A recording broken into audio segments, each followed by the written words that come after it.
Whether you're trying to get a gothic Abigail, a customized horse, a tractor for your farm, tons more fish, custom designs, entire expansions, turning the wizard into a sexy witch, adding the master sword from Zelda, more dialogue for NPCs, or you just want your gates to automatically open and close, if you can imagine it, there's probably a mod for it. It's very easy to get started and a lot faster than you might think.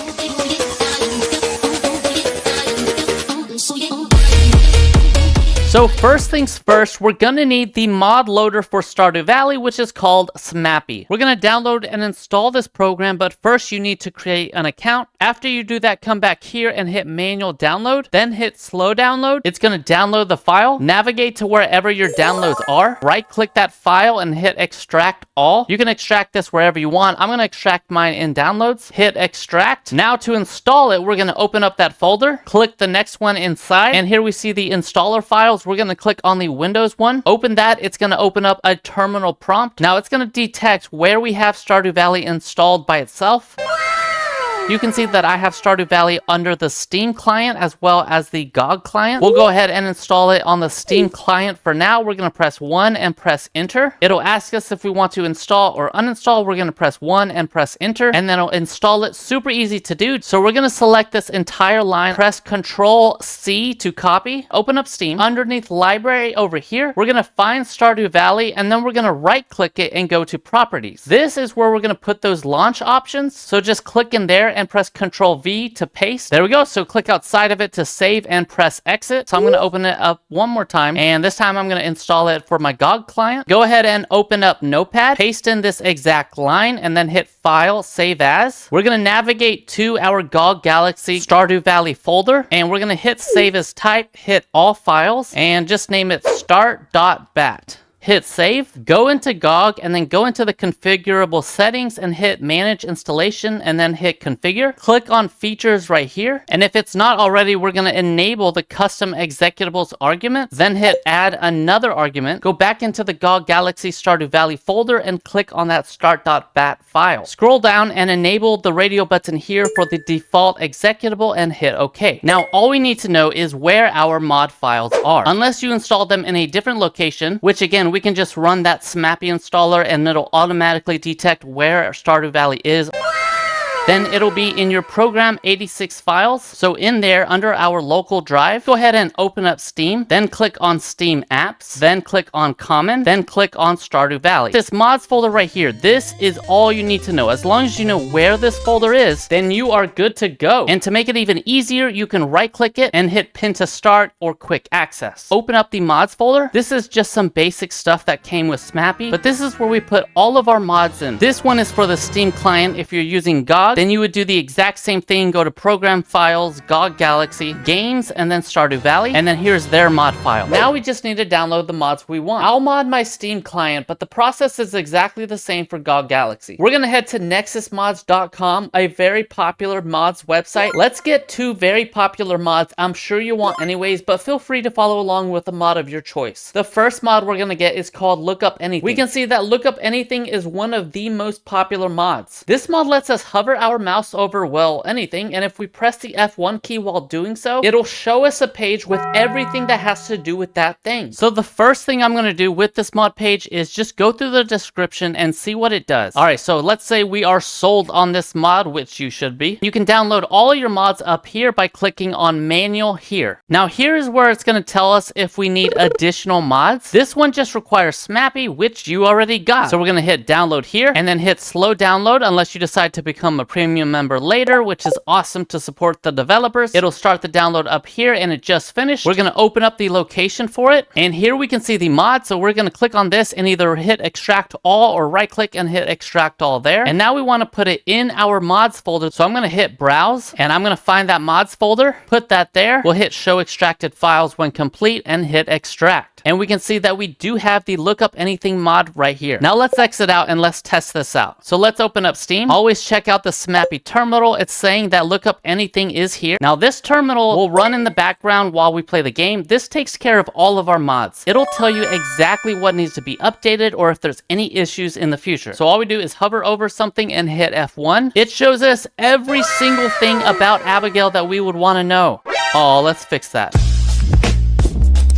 We can do this with anything. If you want to know more about the bed, if we want to know more about our baby, literally anything in the entire game. All right, one more for an example. Let's do the NPC map locations. So we come to the mod website. It has tons of downloads and views, tons of endorsements. We look at the pictures. It looks amazing. So we just do the same thing. We scroll up, go to manual, click that, hit download. It just finished right here. So we're going to open it up. There it is in our downloads folder. We're going to extract it. We're going to find that same folder. Looks like it saved it. So yep, this is my Steam mods folder. We're going to select that and extract. It pops open the folder just to double check that we have it. All right, let's open up the Steam Stardew. We're checking the terminal. Everything looks great in there. All right, so let's open up that map and hell yeah, it works perfectly. As I mentioned earlier, occasionally you'll encounter a mod that when you hit download, it has something here that we don't already have. We already have SMAPI, but I don't have Content Patcher. So before we can use this mod, we have to have all the other mods that are required first. So since I don't have this one at the moment, I'm going to open that in a new tab, and then I'm going to install both of these. So I'm going to download the vanilla Gothic Abigail mod, and then I'm going to get the Content Patcher one that it also suggested. Click Content Patcher and extract all. Make sure we put it in our mod folder, and then I'm going to do the same with the original mod that we wanted, and we can see that after we extract it, now we have all the mods we need. Let's go ahead and boot up our game. Let's go talk to our smoking hot wife, and hell yeah, it works perfectly. So quick tip, eventually you might have an additional option here in the settings all the way at the bottom that pops up called mod options. This will let us configure mods in the game. So here's look up anything. Let's say we wanted to see the dislike gifts, we could click that. Let's say we wanted to mess with alternative textures, we could scroll down and see all the content packs. So if I go there, I can actually choose a different colored fox mount. Now if a mod doesn't have a configure option inside the game, then you can go inside the mod folder itself, and usually they'll have a config file. We would just open this up and we can change all of these values ourselves. It's really simple stuff like changing the keys. We would just change whatever is in here, or true false for enabling or disabling. So occasionally we may need to update a mod. This one gives us a link, so that's awesome. In the terminal, we can press Control and then left click on the link if there is one, download it. What we do is extract it to a different location. So I'll leave it here in my downloads folder. We can open this up, find the files inside of it, then go to your mod folder, and then we're just going to drag over the new files over here. We're going to replace the files in the destination. Now let's say we want to delete a mod. All we got to do is just delete it from here, or just move it into a different folder. We can also even just put a period in front of the name to disable it, and if we open up our map, it is disabled. To re-enable it, we just take away that period again. This is just a nice little shortcut because sometimes you may want to turn them on or off. Now if you're trying to get started creating your own mods, I would start with the modding guide on the wiki. This covers a lot of the basics and is a great starting point. You can also check out the Making Mods general channel in the Discord we mentioned earlier, as well as the Read Me First post pinned in the SMAPI Reddit. They are happy with questions there for you to ask, and you can check out the modding documentation to get started. Obviously, learning a programming language can be a bit difficult, so I'd also suggest learning how to make simple content patcher mods first. Content packs can make new NPCs, edit maps, add new items, add shops, and a lot more, while the C#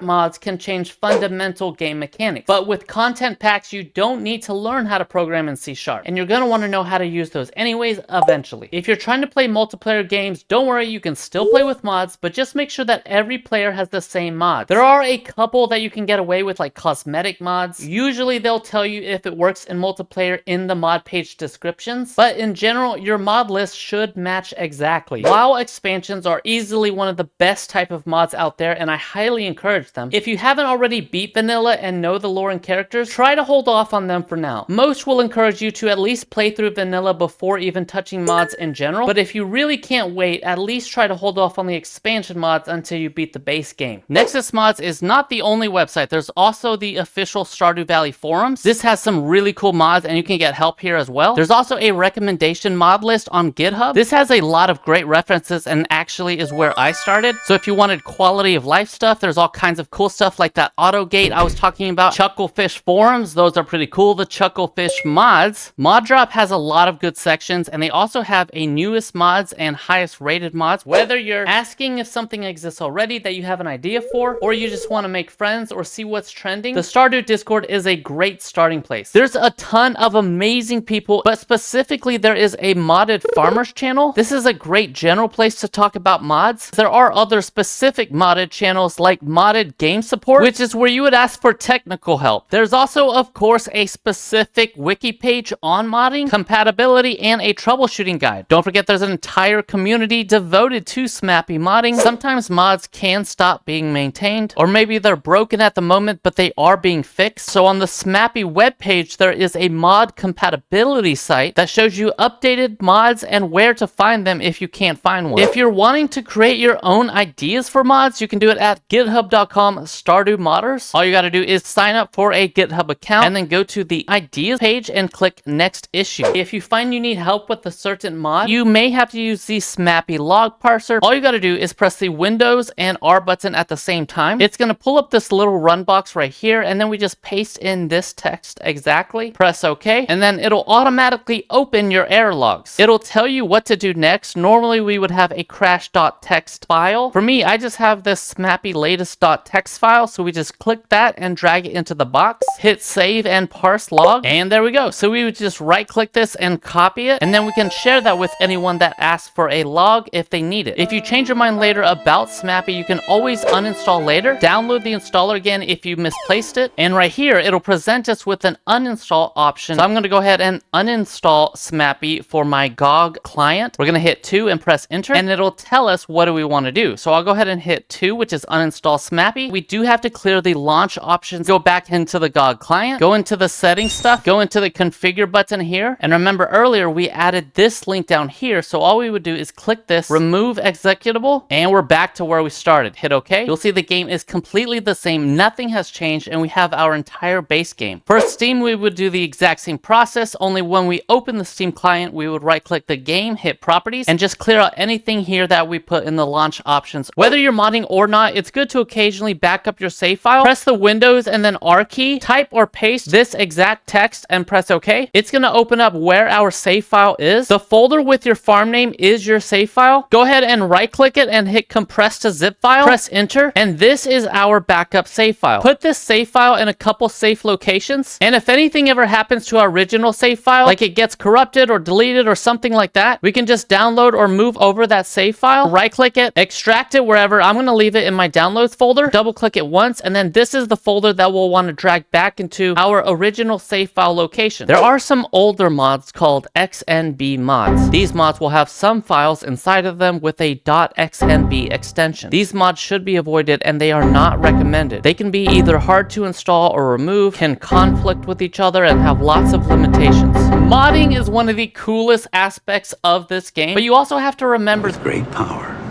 comes great responsibility. Whatever it is you do, I'm so excited for you guys to start modding. Please let me know down below in the comments what your favorite mod is. If you have any of your own extra tips or tricks, please let us know. It's time to get to work. We got a farm to take care of. Let's go! I've never felt